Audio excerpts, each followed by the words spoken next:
Hello, Tim from Fair Play now on the 26th of August 2023. So, 2 nights ago, I was privileged to have a long conversation with Milton Keynes' funeral director, John O'Looney, who's been very outspoken about what's been going on over the last 3 years. And if you're a regular viewer here, I'm sure he needs no introduction. But if you don't know of him, he's a very worthwhile guy to take a look at and to listen to. He is really on the ball and he speaks the truth so well. I had a very long conversation with him, about almost 2 hours actually, which I've seen quite a few interviews with John over the last couple of years, but none of them seem to be quite that long. They're normally half an hour to an hour long. So what I think I've got from John is a few extra insights and observations which I haven't seen before or heard him saying before, and you may well not have either. So it's well worth watching the entire 2 hours. What I've done here, and it will be following on straight after I've finished this intro, is just kind of a quick, I don't know, 12, 13 minute intro, like a trailer sort of thing, just to whet your appetite, and you'll get a little gist of what he's saying. It's really great. But if you want to see the full thing, it will be on my website and on my Rumble channel, and I'll leave a link to that in the description box below.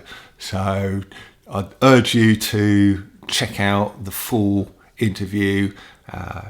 Yes, it's quite long, about an hour and 50 minutes, I think, in total, just under 2 hours there. But it's a lively, interesting conversation, and I think you'll get a lot from it. But enjoy the little sort of trailer I've got here coming up. So keep watching and talk to you soon. Tim from Fair Play now. Thanks for watching. Hello, Looney. It's August 2023 and here for a chat. So welcome, sir. Thank you very much for joining me. Thanks for having me on. Thank you for having me on. Well, I'll start from the beginning, kind of skim over the main points that led me to the path that I'm on and where I am. So I've been a funeral director for 16 years. Nearly 10 of those were spent working for one of the major funeral providers, which is the Co-op Funeral Care, one of the market leaders. They've got about, I don't know, between 40 and 50% market share at their best. So it was a busy place. It was a good place to learn the trade. I'm a former engineer, so I've got kind of a mechanical mind, a problem-solving mind. So I left 6 years ago and set up on my own, and purely on the basis of treating people the way I'd want to be treated. I'm not particularly a mercenary guy. If money was the driving force behind me, whilst it's nice to have, trust me, I'd have said nothing and took the money. And that sadly, what people have done for money is despicable, really. It's quite pitiful because it won't change what's coming.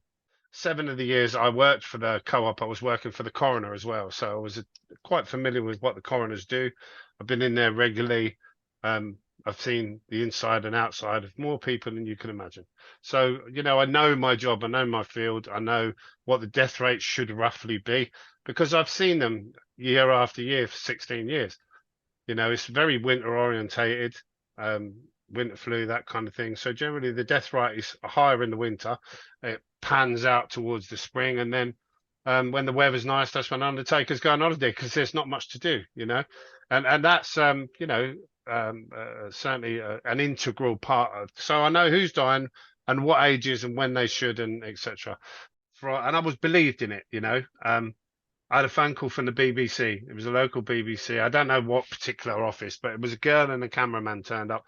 They said, could they interview me? So I was kind of met up with them. They came here. They briefed me for about 40 minutes on what they wanted me to say. They told me every question they were going to ask, and they told me the response they wanted as well, And I'd never done interviews before. So to me, that wasn't unusual. I didn't know, just doing an interview for someone. So I gave them what they want. They got me to dress up in a mask, and I remember at the time being a bit pissed off because everyone was panic buying PPE, and I couldn't get PPE as a funeral director. And of course, you know, when you think, fuck, everyone's panic buying, I can't even get it to look after the deceased. That's enough to keep many quiet. You know, I've spoken to hundreds of doctors and nurses in the last 3 years, and they tell me they've got a mortgage, they've got 3 kids, they've got car payments.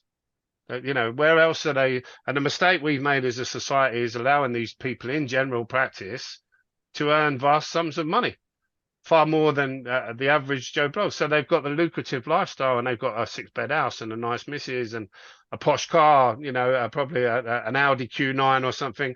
They're on a good number. Are they going to jeopardize that number and not be able to work anywhere else for the death of a stranger? And inside their arteries, and I'm not talking about an X-ray or a scan, real life, I see the inside of people when we're doing this process. And you've got two big arteries running down the leg called the femoral artery, and it ends at the top of the hip, which is inside the body cavity. So I see that severed artery, and they target that particular one to embalm that leg, as you can imagine, because it runs all the way down the leg. Now, when he's gone to do that and he's gone to put the nozzle in, he can't physically get the nozzle in because the artery is blocked. When he's got the tweezers to remove that obstruction, he's pulled and he's pulled and he's pulled. They're not interested. They're not interested. I've had doctors in my funeral home just stood there 3 feet away filling in cremation paperwork. I'm not going to name him because I'm not an arsehole. But and I consider him a fabulous guy, a really good GP, you know. And I said I can't resist it now. When I see him, are you seeing? And they don't even deny it because they know me. They know me. And they look at the floor and they shuffle their feet and they say, yeah, everyone knows. And by everyone, they mean all the doctors. Right. Yeah. Right. Yeah. That is a question I was going to ask you. Well, if they say anything, they'll be sacked from the practice. They'll be suspended by the GMC. They'll probably end up deregistered. You look at any of the doctors that have spoken out about this, where they've been controlled. See, that's the difference. They've got no control over me at all. I work for myself. I'm my own man. I'm a free sovereign man. I don't answer to anyone. There's no governing body that can do anything to me. So I'm free to speak my mind and be honest. And if I see something terrible happen, I'm free to be able to tell you all, you know, because it's not my job to be telling you. It's the job of the coroners. It's the job of your politicians, the people who are supposed to be looking after you. You know, and now what have we got? We've got a mask mandate, another mask mandate coming up. You know, what are they going to do then? You know, the public, because this is why all these people are dancing and having parties in Westminster, laughing at us all, laughing at us as your business is crumbled and your marriage is crumbled and you're losing your mental health. And, you know, I hope to God people, when they announce the next mandate, people go, do one. And these doctors and nurses know this. They know this. And many have left. I've got 100 nurses on my phone now, 100 nurses details who know and who see what's happening. And loads have left, and they're replacing them with agency nurses from abroad, losing their children. So what did they do? Surely a doctor who'd stumbled upon this should be congratulated, thanked, and clearly promoted because he's on the ball, you know? Yes. No, they sacked him straight away, sacked him. You know, what can't people see? Yeah. You know, I kind of hope that I just want to convince people because they're going to come out soon. They're going to come out soon with another load of crap. And the people, the only way they can do that is if you consent. And if we collectively all say, do you know what? You parted in Westminster last time. That's what the risk really was. No. But if we all stood on our left leg, you know, you'd be walking past the bus stop and there'd be a Pratt in a mask on his own, standing on one leg. You know, and I feel desperately sorry for him, but that's the level of the crime that these elite have perpetrated.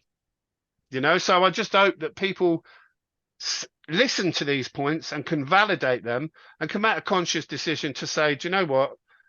We are their power. If we take our consent away and we say, actually, we're not doing it. You know, don't be stupid.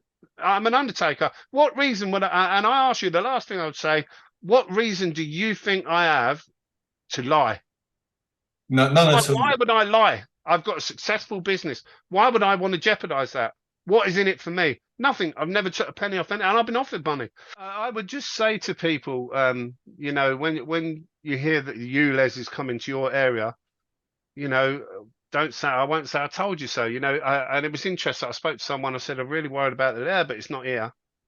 Mm. People don't care if it's not in their back garden. Well, what they don't realize is as they do the cities up the road, it will only end up going everywhere. But I can tell you, I'm never going to consent No, to any of their agenda. No, I'm not going to. no, me neither. I'm a sovereign man. I don't want to. I want to live a free life. I know it has happened in other funeral homes because they've contacted me all privately, or they've tapped me on the shoulder discreetly. Oh, well done. It needed saying. And I kind of, all right. I said, why don't you just say something? And all, I'll set the interview up because I know loads of people now. Right. Why don't you say as well? Oh no, look at the floor and they work for someone and they're gutless. They can't bring themselves to do it. No. We're only here once. Wouldn't it be nice to come here and actually leave it with everyone saying what a decent bloke you were and how straight you were and how many lives you touched? Like nuclear, splitting the atom. What did they do? They split the atom. What do they want to do with it? They want to weaponize it. Straight away, it has to be weaponized. It's why can't they look at so we could all have free power? Yeah. Yeah, it's just I really feel I'm here at the wrong time. Well, the world's run by the wrong people. Yeah. Hopefully, one day it'll be run by the right kind of people. I think it's all going to come to a head pretty quickly. I think if it falls over, it's going to fall over from America, and then the house of cards will collapse everywhere because they'll all start pointing the finger and panicking and running for cover. Let's not spill blood. Let's just sit down and say, no, we're not doing it. Everyone just passively, no, we're not doing it. And then Yeah. what they're going to do? They're going to start forcing masks on 65 million people. I don't think so. People like Sunak, 500 million. It's disgusting. It's disgusting. And people should say, do you know what? I've had enough of it. Yeah, well, I've had enough of it, and I know you have, and we're doing what we can to speak out. And That's all we can do, mate. That's all we can do. And if anyone wants to reach out and or they either want to talk to me or they want to discuss something or I can help them, please, let me know. what's your Telegram group? Just John Looney, is it? So yeah, just do a search for John Lilly. It used to be called Oasis Fidelis, the reason for that, I didn't want it to be about me. I'm a very reluctant star. I'd much rather have been a good footballer and been famous than famous for what I am. It's not my chosen thing, but I care too much to ignore it. So I look forward to going back and being a normal undertaker one day where I can just get on with my life and my family and just be me. All smoke and mirrors, isn't it? There's no truth to it, really. Everyone knows boys can't be girls, really. Everyone knows girls can't be boys. But if they promote that, it keeps everyone thinking about that, doesn't it? And outraged about that. I just look at issues like that as so disgusting and without any foundation of common sense or moral compass, I won't engage with them. I'm fortunate in that I've got a 12-year-old and not a 6-year-old, though. It's absolutely sick. God must be frothing with rage. Is all I can. When he sees what's being done to his creation, and there's no protection. It's like trying to scoop water with a sieve. Because it's impossible. But it indicates, it's a visual indicator. If you walk around the streets to how many people are brainwashed. Mhm. I still see these poor souls now on their own in the car. So one of the hardest things for me was accepting that ultimately I'm not going to be able to save everyone. I kind of had an issue come out and thought, I'll tell everyone and they'll all drop it. Some people just won't. They believe their narrative. They trust the BBC implicitly. That's it was a no-brainer to me. If I saw one child in the road and a lorry was coming, I wouldn't think. I would just go out and grab it, scoop it up, and I thought everyone was like that, but they're not. They No, they don't they seem to like be. their 4x4s and the big house and the lovely garden and the swimming pool and the plane and and God knows what else these people have had. It's I've never put no money in a coffin, no. I suspect what we'll see with the cash, I think there'll be an online attack on the banking system. Mm-hmm. It'll be shortly after the dollar goes pop, and they'll probably blame it on Putin and Russia and China. And they'll say, in order to protect us all, we need a digital currency and a digital ID to access it. So what they're doing now is they've got new protocols. They're AI run. And when they get your national insurance details and your NHS number, it automatically generates a protocol for you. Right. And they then simply follow that protocol. So they do know. They know. Yeah. I've had doctors stand here and say they know. but they're all slave to the moneylender, aren't they? They are, yeah. By design, the mortgage, the death grip. It's a wonderful time to be alive as far as making a difference. So, because I don't think they're going to win. I don't think they're going to win, and I love the thought of being part of that victory. Mm. And so I'm going to keep going. I'm going to keep going, and Me too. and hopefully leave a legacy of truth and honesty. And I want people to go look back and say, he was right. He knew. He knew. When after we've won, God watches over us all. I'm pretty sure he has a plan.